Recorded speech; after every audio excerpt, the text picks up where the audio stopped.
I'm going to answer this question. Does the practice will generate enough cash to cover its current obligation? The practice will not earn enough cash to satisfy its current obligation, according to my calculations. Between 2013 and 2014, the current assets and liabilities decreased considerably from 1.69 to 1.49 times.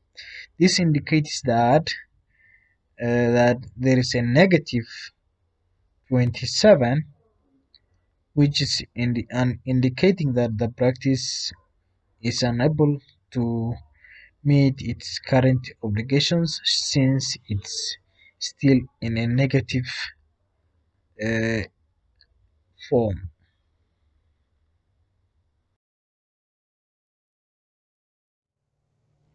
So the second question that I wanted also to explain is that is the practice likely to be able to meet its long-term obligation as they become due? Because it appears that net income and net patient service revenue increased dramatically from 2013 to 2014, from 6.7 to 1.7%. And not only that, but also equity net income or equity or also increased from minus 294% to 6.3%. So the practice is more likely to meet its longer term obligation. As a result, I'm optimistic that the practice will be able to meet its duties in a long term run.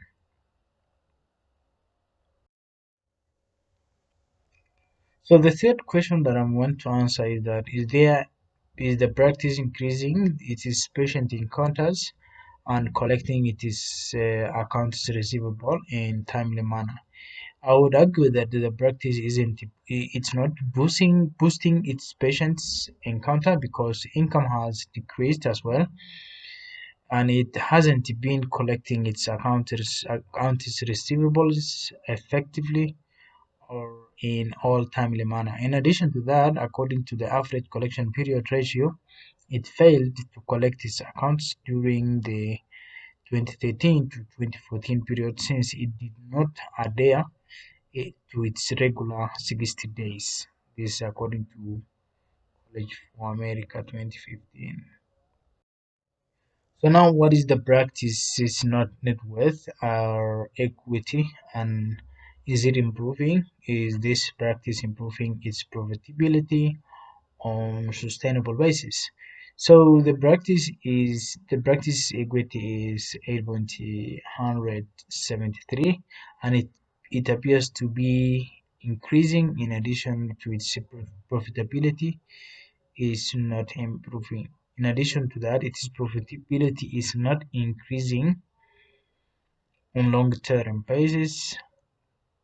However, it can increase revenues, and I believe it will be able to increase profitability on the longer-term basis. So, how might the hospital's acquisition of Dr. Phillips' practice impact on the future financial performance of the practice itself? Because of the complications of maintaining chronically ill patients, and the hospital's acquisition of Dr. Phillips' practice might have an impact on the practice's failure financial performance. Not only that, but also it will increase the profitability on fundamental basis. So all the factors considered, do you think it is a good idea for the hospital to acquire the practice? Why not? In fact, it's a good idea the hospital to acquire the practice because hospitals are opened for two reasons: supporting the community and creating jobs for professionals such as doctors, nurses, and others. And the other thing that I wanted to mention is that this hospital is doing all these activities which all the hospital is supposed to do, and only that Sometimes there are bounce backs, and which this practice also has experienced previously, which can be recovered, but the factors Don mentioned can be resolved as well through dedication and effectiveness. So this is the reference of this of what I've mentioned above.